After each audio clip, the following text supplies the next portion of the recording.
Hello, everybody. This is Dr. Rina Kay again, your primary relationship mentor. And today I'm totally thrilled and excited and so happy to have with me the amazing, famous Christy Whitman. Thank you, Christy. Thank you so much for having me. Oh, no. You know what our audience doesn't know is that we actually did this interview previously and it didn't record. So I thank you so much for being so graceful and an amazing, generous woman to do that redo for us. Well, clearly we had to connect again, and there's something that we didn't say that needs to be said. So, it's good and it's all good. So thank you. That's wonderful. So for people who don't know, actually, Christy was my very first mentor in the relationship coaching space or the coaching space altogether. I was, when I retired from being a physician and then going through the martial arts training and becomes full circle with all these philosophies, thinking, yes, I'd like to actually continue my healing work and everything and coaching women on, because I had so many people, having horrible relationships, had turnaround in their relationships like I had it for myself. And I was looking for a great program. And I found you, Christy, and I saw like you have 5 intro videos or something like this about what coaching is all about and what you have to want to be passionate about to be a coach. And I know that your energy and everything just spoke to me. It was so aligned to me. So I took that course, that year-long course, and I'm so happy to introduce you to our audience because you are so accomplished. And actually this, I have to read my notes for that.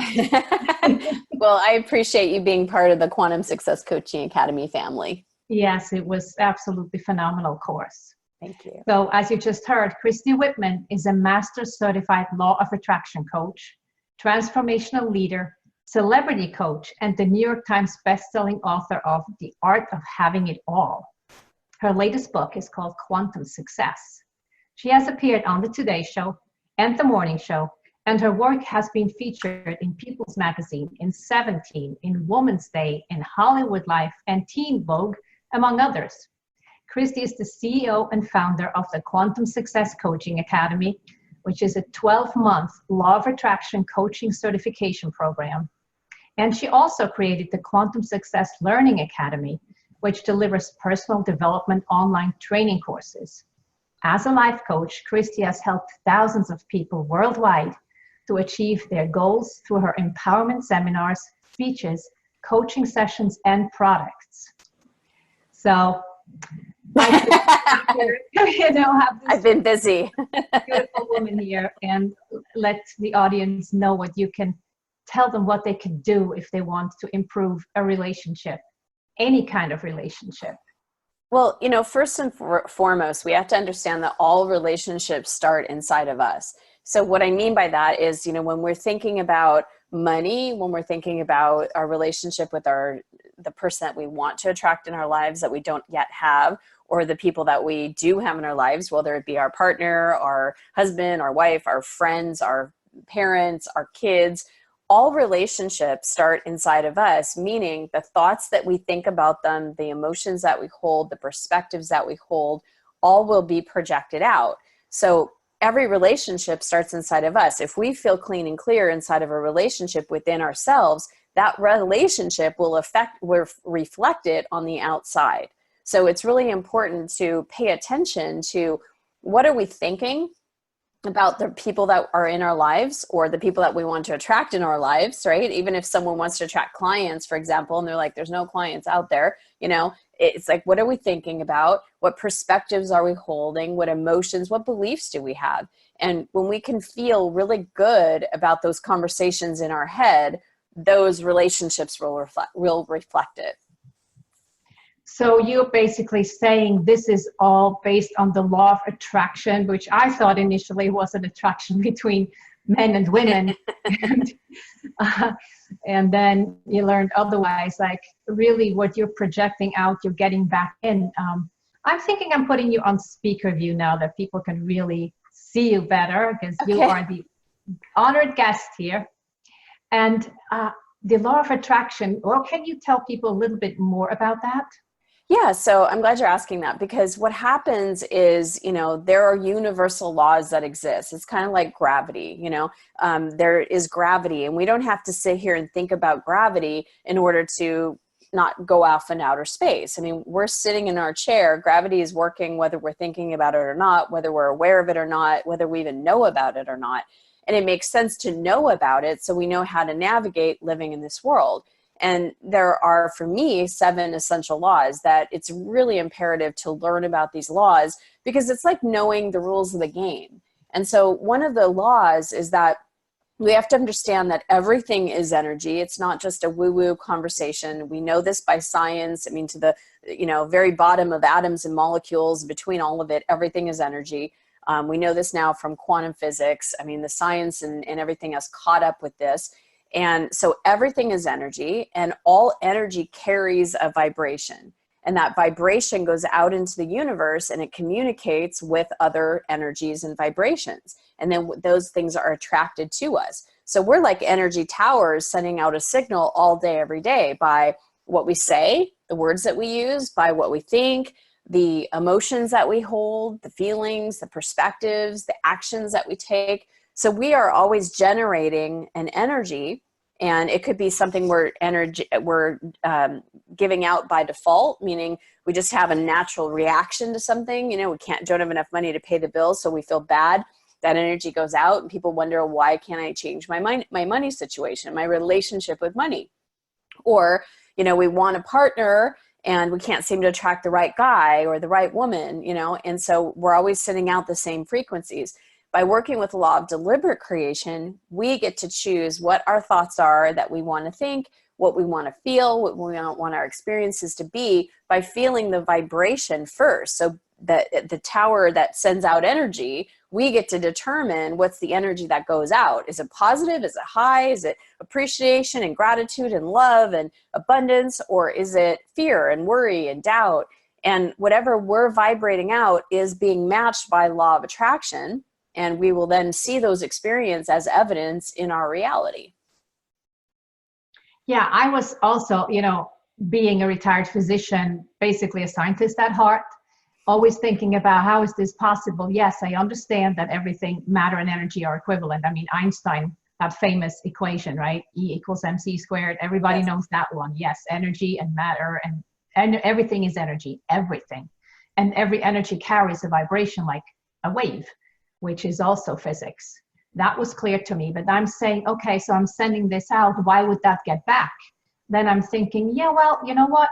This is like an amplifier, right? You get, when 2 waves go together, they get amplified. If they go against each other, they get nullified, they get erased, canceled out. And I'm also thinking, is that possible? And I would like to have your input on that as well, that if we are opening up to receiving, because all these energies are out there, all these frequencies are out there, if we're open to receiving the ones that we really want, and open that channel up to receive on, I don't know, 17,000 gigahertz, that we then get it. Well, yeah. So here's what happens with most people. If you have a very focused vibration, if you have very focused thoughts and beliefs, and your energy is focused really on what you do want and how you want to feel, I always say, ask yourself, what do I want? Why do I want it? And how do I want to feel? Because that focuses you in the direction of where you want to go. But most people have split energy. So they're like, I want this, but I can't have it. I really want to find a partner, but there's no good men out there. I really want to make more money, but I don't know. And no one in my family's ever had money. So it's like we're not going in one straight area with a very clear signal. Our signals, like you said, it's getting what we're wanting to manifest gets nullified. It cancels itself out because it's like it's split. It doesn't have any power to attract what we want. And we continue to see the same results because nothing's actually changing. And that's why I know people get really frustrated and they go, oh, law of attraction doesn't work. It's like, someone just posted on Facebook, is law of attraction not working for you? I'm like, law of attraction is always working for every single person, whether we're aware of it or not, whether we like it or not, it's always working. It doesn't matter if we're a man or a woman, or if we're, living in Canada or Mexico or the United States. it's always working. It's like you said, it's a part of our universe. It was here before the dawn of time. It's not like Christy Whitman came up with this law of attraction thing, or Abraham Hicks, or, you know, whoever coined it the first time. Right.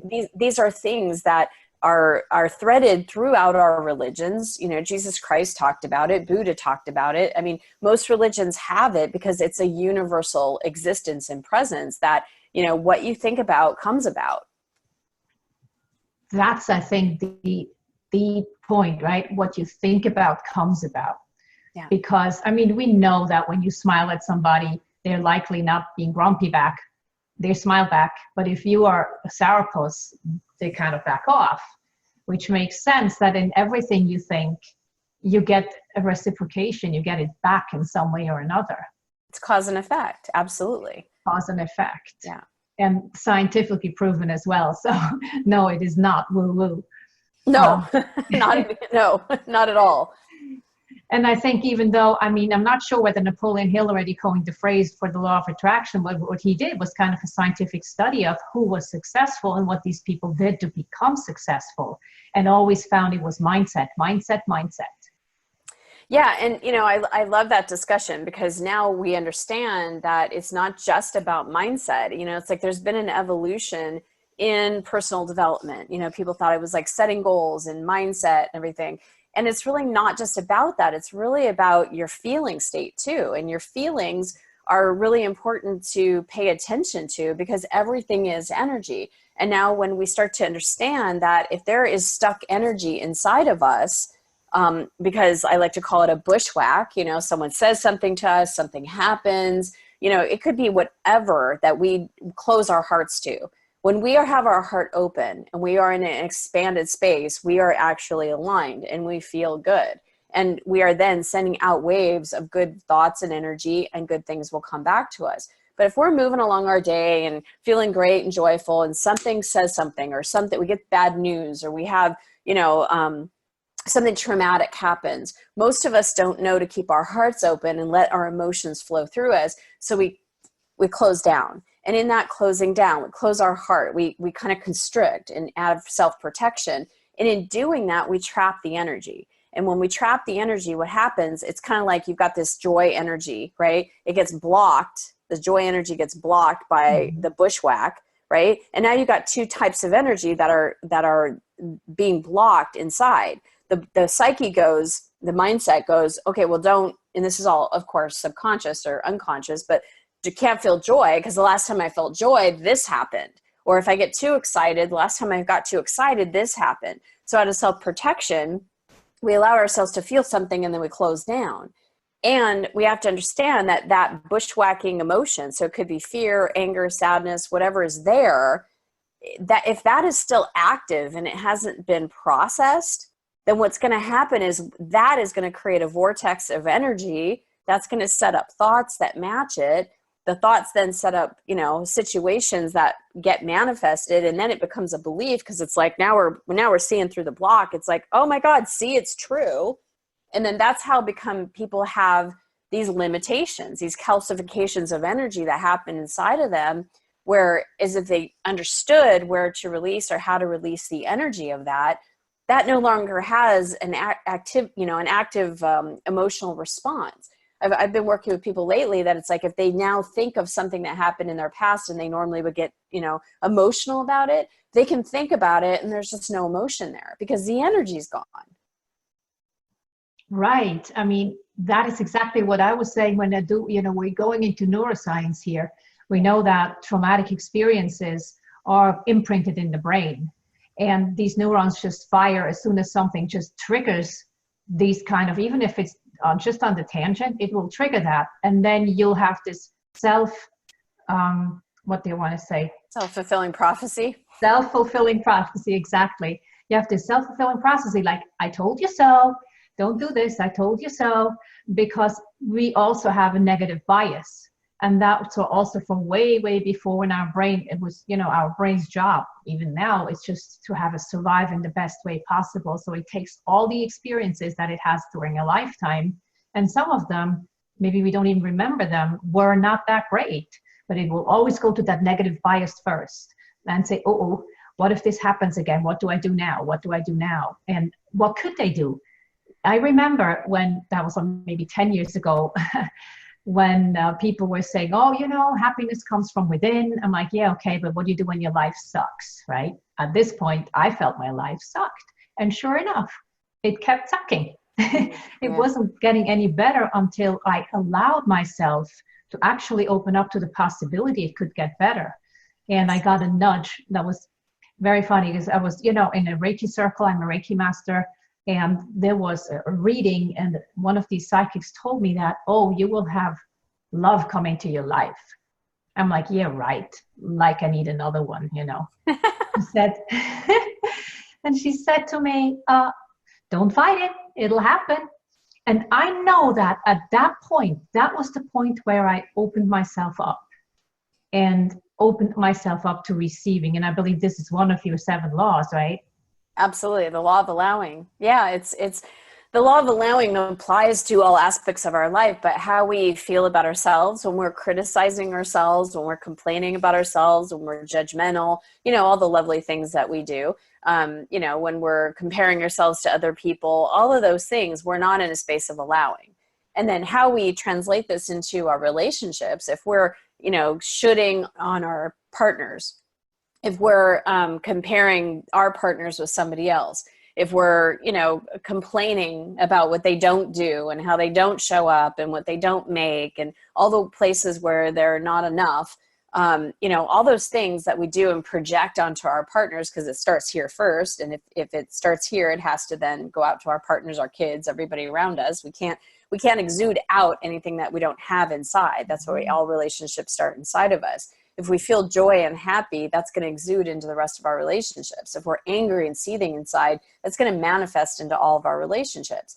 So, when we are communicating and relating and reacting and responding with our partners, if we're in a space of allowing them to be who they are, now it doesn't mean allowing someone to beat you or to hurt you in some way or to be abusive. That's not what we're talking about here. There's boundaries and things like that, but allowing truly someone to be who they are, and even allowing the timing of the universe to happen. I mean, when we're feeling open and expanded, we're in a space of allowing. When we're constricting, we're in a space of disallowing, and we're in resistance. And when we're in resistance, we don't feel good. We're not in alignment. And the key is really being in alignment.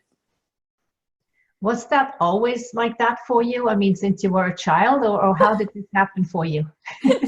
No way, Jose. I had to learn the whole hard way.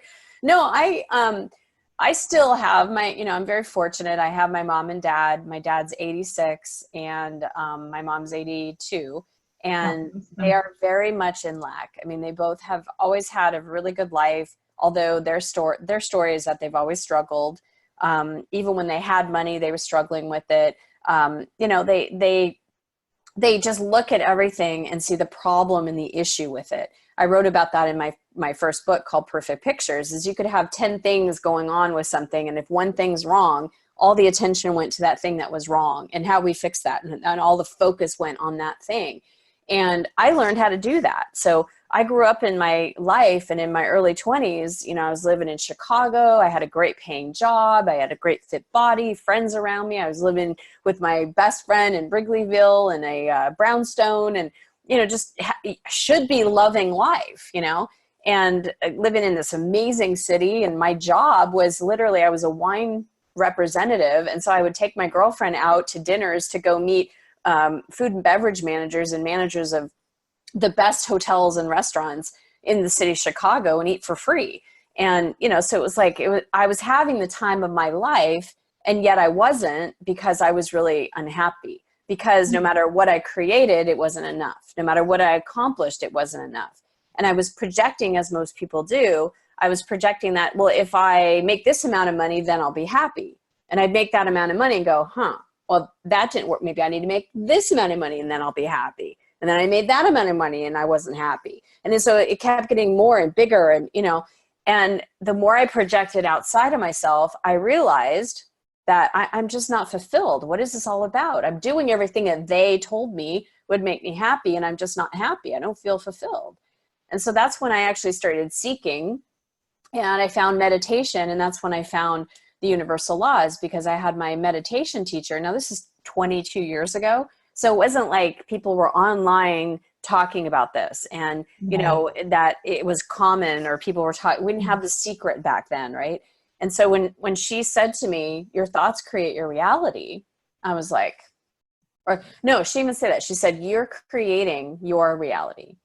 And when she said that, I went, something in me knew that to be true, but I didn't know how. And then she continued saying that, you know, you're either attracting things to you or repelling things from you based on how you think and feel. And so I started really thinking about that, and I started paying attention to what I was thinking. And that's when I really started downloading that when someone is in lack, and that's why I talk now about the law of sufficiency and abundance, when someone is in lack and they're looking at what's not enough, and they're coming from the limitations and what they don't have, or what's not good enough, or what's lacking in any way, they feel bad. There's no way to feel good when you're focused on lack and limitation. There's just no way. Exactly. But when someone is focused on positive aspects of being satisfied, being content, you know, you're moving into that doorway of abundance. You're moving into that doorway of being aligned. On the other side of the spectrum from lack is abundance. And where all, you know, things feel good and you flow, and, you know, life experience is joyful, and it's fun, and it's adventurous, and, you know, that you're really appreciative for the things that you do attract into your life. And when you're in that vibration, you attract more to be appreciative of, because most people are like, it's an outside in. If I get this, then I'll feel. And we never do. So it's like this rat race. It's like, well, maybe I remember doing this with the kids too. I just want a baby. I want a baby. I want a baby, you know, had a baby. I remember feeling so depressed in my life. I'm like, I've got my baby. I've got my husband. Oh my God, why can't I find my happiness? Well, maybe I have to have another one. Yeah, that'll do it. You know, it's like another one, more and more and more and more. And that's what this society is like. Well, maybe it's not enough. More and more and more. But when you're reaching for that, you're coming from lack. And because of law of attraction, when you're in lack, you cannot attract abundance from that place. So it's not an outside in approach to getting what you want. It's an inside out approach, meaning that if you want to feel fulfilled, feel fulfilled. And then you'll have things in your life that fulfill you and add to that sense of fulfillment. If you want to feel content, feel content. And then the rest of it will help you magnify and amplify that contentment. If you want to feel joy, love, whatever it is you want to feel it first. Conjure up that feeling. We have that capability as humans to do that, which is so fantastic. You know, get out of the lower energies of resentment and anger and frustration and sadness and grief and all that other stuff. Process that energy, release all of it, bring in what you do want, and you see your outer reality will reflect it. It has to. That's universal law. Right. So still people might say, okay, let's play devil's advocate. I am in a really bad situation. How can I even make myself feel better about it? Or what do I focus on? What is the best tip you could give somebody where should they start so they can get out of their funk? Well, the first thing I always say to people is you want to watch your words. You know, so for example, the words that you're saying about any given situation, right? It's really easy to, I've been doing this for over 20 years, right? I've been helping other people do this for over 15 years. I'm very mindful, and I try to be, about when I'm off and, you know, working the processes within myself.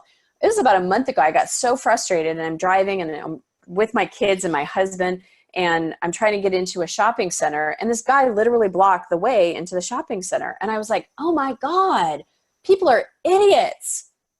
I said that out loud, right? And my son, Alex, my kids are very wise. Alex goes, Mommy, that doesn't feel good because I'm a people, and basically you're saying I'm an idiot. Wow. I know. And I was like, oh my gosh, you're right. I'm so sorry. I even teach that, you know, it's like, I don't know where that came from. The very next day, I was talking to my mother, and she goes, well, you know, people are just idiots. And I was like, it was like that thought came from somewhere.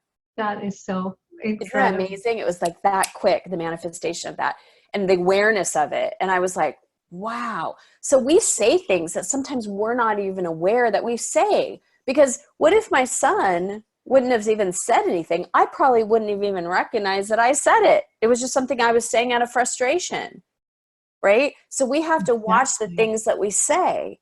When someone says, I can't afford it, my life sucks, my life is horrible, I'm never going to get out of this situation.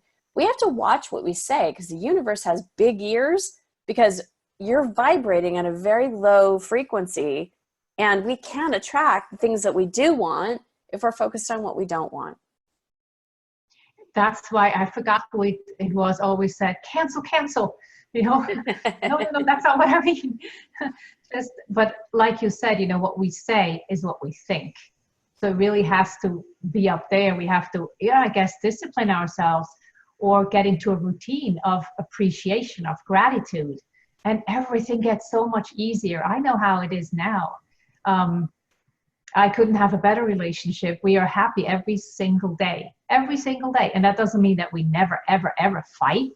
We don't really fight anymore. It's just like an argument. Maybe something still triggers me that's coming from the past, and I know why. And then I know why. And I'm saying to him, that really didn't feel good. And you know why it doesn't feel good? He says, I'm sorry, I didn't mean it that way. And I say, I know. And then it's fine. Previously, like I said, like 10 years ago or something, that would have gone into a full-blown war, and obviously the negative energy is then all around us, which goes into the children and everybody. And this is why I think what you said, it starts within. It's so important to really check in with yourself. And you don't only do yourself a favor, you do everybody else a favor too. Absolutely. Absolutely. That's why coaches like us are really important, because most people don't know what they're doing and how they're saying things and what they're communicating and how to heal, how to release the energy. And so that's why I'm grateful I get to do, I know you are too, that we get to do what we get to do, and, help people release stuff from the past, so that, if someone buys the wrong English muffin, there isn't an all-out war that's happening in the kitchen, because it's not about the English muffin. It's about the underlying frustration and anger that this English muffin was just the thing that, popped the lid kind of thing, because it's usually not about English muffins or small things like that. It's usually about the underlying issue. And we can learn how to heal the underlying issue or communicate what our needs and wants are. They're very different relationships, and it's a very different way to live. Right. And you're living that life now, don't you? Yeah, I'm grateful. I'm very grateful. My life is completely different than it was when I was in my 20s. I mean, whose isn't, right? I'm in my late 40s now, but I'm a very different person, and I can see it when I speak with my family. I can see the patterns that I used to have run my life that now I can witness and go, God, thank God I got over that one. Thank God I don't compare myself to her, or thank God I don't, constantly think about lack or what's wrong in the world, what's wrong and bad. Thank God that I can look and just be grateful and appreciative for what I do have. You mentioned that your parents still live in that lack mindset of everybody in that. I think in that generation it was even harder with the Second World War and everything. I'm being from Europe. I know that my parents, they have these sayings even. It was all about the lack. And one of the worst ones was, don't praise the day before it's over. Like, what? That couldn't be more detrimental, right? Right. Absolutely.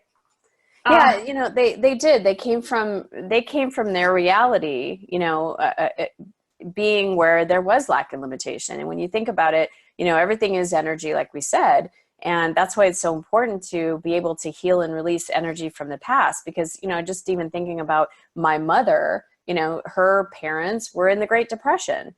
And so they understood about how there was they personally didn't have to wait in bread lines and things like that, but they saw other people that had to, and they almost lost their little store or their business. And it was hard for everybody. So it was like, you had to be really mindful of, what you had and what you didn't have. And so that seeped into, and there was a lot of worry and a lot of fear. And that seeped into my mom's cells, and she then carried it on herself and fed into that worry and fear and then gave it to me. And so it was important for me to heal that worry and fear. I don't want to walk around my life worried and fearful of everything and everyone. I just want to live my life and enjoy it. And that's what your children now get from you as well. Well, I'm not perfect. So, there's times when, when I don't get it right, or I get impatient, or, I find myself going, oh, don't do that because you'll get sick. And I'm like, oh, that's not what I want them to focus on. It's really good to wash your hands so that you stay well.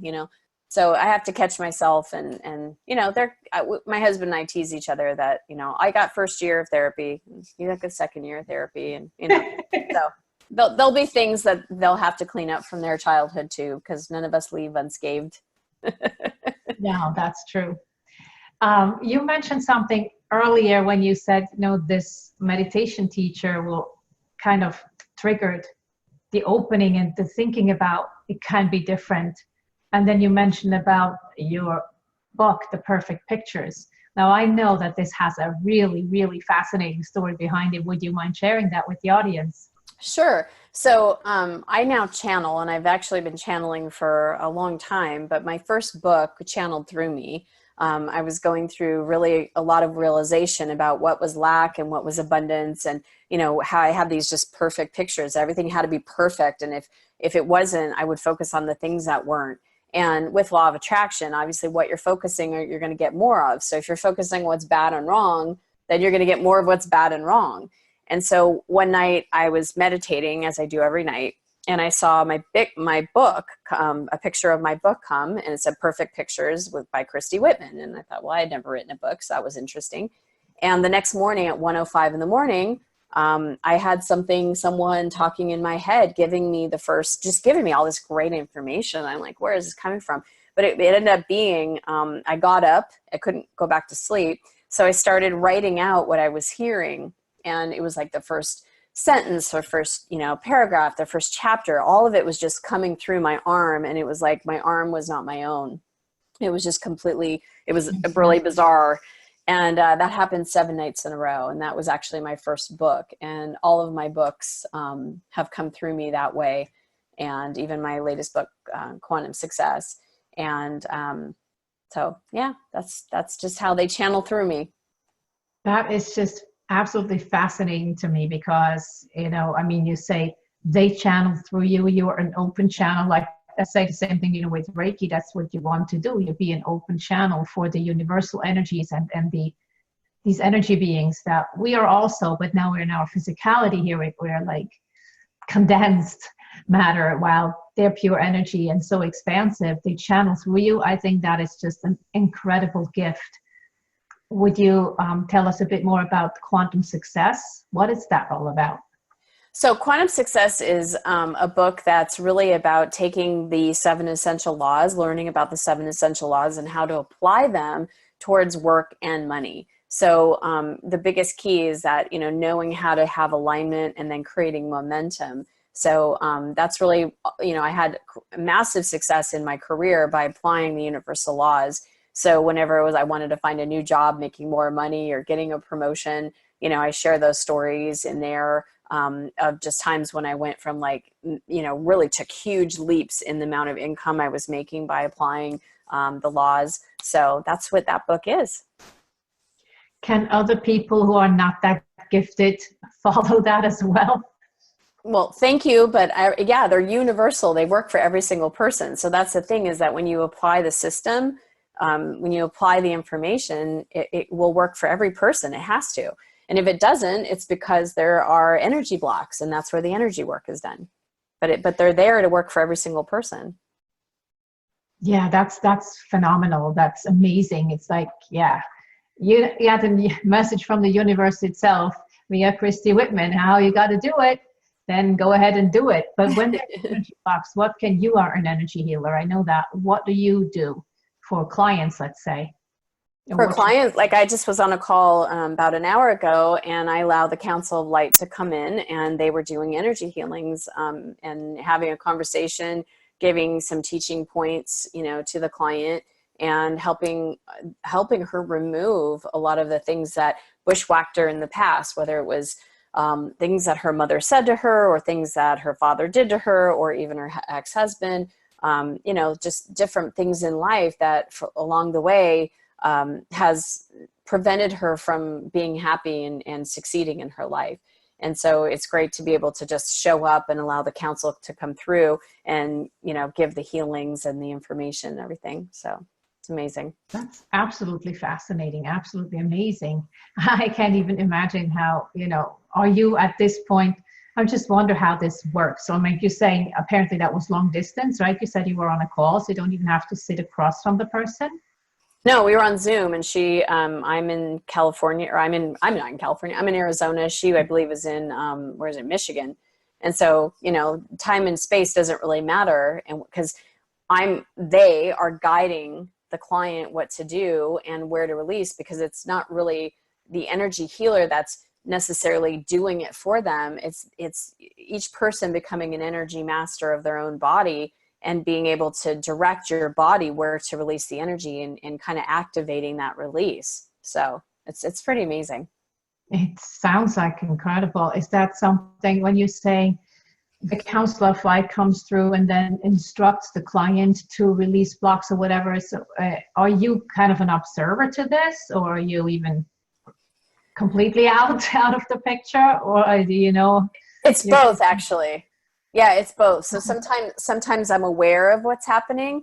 Other times I'm completely like, I'll forget and I'm not aware at all. And someone might say, oh my gosh, they had me do this, or they said this, or, that sort of thing. And I even had in one session that I did, the ex-deceased husband, or I shouldn't say ex-deceased husband, the deceased husband came through and spoke to the client. And I was so out for that. And when I came back, the client was like, I got to speak to my husband. And I'm like, I don't recall that part. So, sometimes I'm present and I can hear and feel. And, like this afternoon, I was getting goosebumps because I feel the client, or they feel the client. And the counsel was saying, Christy's body has goosebumps. And she said, I know, so do I. Wow. So, and I could physically feel that in my body, but other times I'm completely out. Is that like something similar that Esther Hicks does with Abraham, channeling Abraham, the collective Abraham? Yeah, that's it. She's channeling a collection of beings, or a group of beings, and she's just putting herself in the receiving mode, and they come through her and speak through her. So but what's different about the council, obviously there are different voices and different communication, both similar in talking about universal laws and things like that. But the council also does healing work, and will tell the client, this is where your block is, and this is what you need to do, and will help facilitate healings. Not just talking about, the law of attraction. That's absolutely fascinating to me. Absolutely incredible. Did you have this kind of an ability as a child already? I don't recall. No, I mean, I was intuitive and I was sensitive, but like I said, it was in my early 20s when I started meditating that they came through for the first time in my writing, through writing and then through healing and seeing things energetically and holographically. But it's been since September that they've actually started channeling through me in that way. Wow. So, yeah. Amazing. But you also started, everything is like, yes, I've been meditating, then this book came to me, or I've been meditating, and later on, the channeling started, or even for both books. So I don't know, you have numerous books, all of them. So would you say meditation is one of the very important practices a person should be considering if they want to be more in tune with themselves and more aligned with their soul, to be able to then get with the good relationship with themselves, with the next, then whether the spouse, the children, family, and so on and so forth? Meditation is probably one of the best tools that we have as human beings to be able to connect with our divine self. And so there's tons of different ways of doing meditation, so many different ways. But yeah, I feel that it's the number one gift that we have, the number one tool that we have to be able to really slow down our crazy minds and to be receptive and get into the receiving mode of what the divine in us, what our real co-creative partner is trying to communicate with us and direct us. So who is the co-creative partner, just to make sure that I understand you correctly? So each one of us has a co-creative partner, which is our inner being, our non-physical, our divine self. I mean, the part that breathes us. Each one of us has our heart beating right now, or we wouldn't be here, right? The part of us that is our life, that's even the council says that our life partners are not our like husbands or wives or, you know, boyfriends, or our life partners is our life. And when we can connect with our life, our partners in life become someone we get to enjoy the journey with, and, you know, become a more elevated, aligned person with. But our true life partner is our life. That's beautiful. So what is the tip that you could give to somebody who really wants to improve the relationship with their partner in life? Not their own life, but their partner, whether it is. Well, you know, again, the best way I always say is when you can be aligned, when I'm aligned with myself and my husband is aligned with himself, the energy exchange between us is so much more elevated. So I always say the first thing you need to do is work on yourself first. Okay. Christy, how can people profit or benefit from your books, or even, you know, book a session with you if they want to release blocks or whatever? How can they get into contact? How can they get the best of the universe through you? Thank you for asking that. You can go to christywhitman.com. I have many things that you can enjoy. I have a quantum success show that comes out every Monday. There's opportunities to get meditations, complimentary. You can actually go to quantumsuccessbook.com, and I'll give you a free copy of the book. It's a hardcover book. All you just have to do is take care of the shipping, and we'll ship it out to you. Yeah. Very, very generous. Like I said in the beginning, the most generous woman, and graceful. Thank you so, so much again for doing this over and sharing with the audience and giving them these amazing tips, what they can do to improve their life and their relationship and their relationship with their own life, with their inner being. Thank you. Where it starts. So I thank you so much for doing that for us and being with me here today. Thank you so much, Dr. Irina. I thank you. So goodbye then, and have a wonderful life, a wonderful day, and I'm sure we will reconnect. Mwah.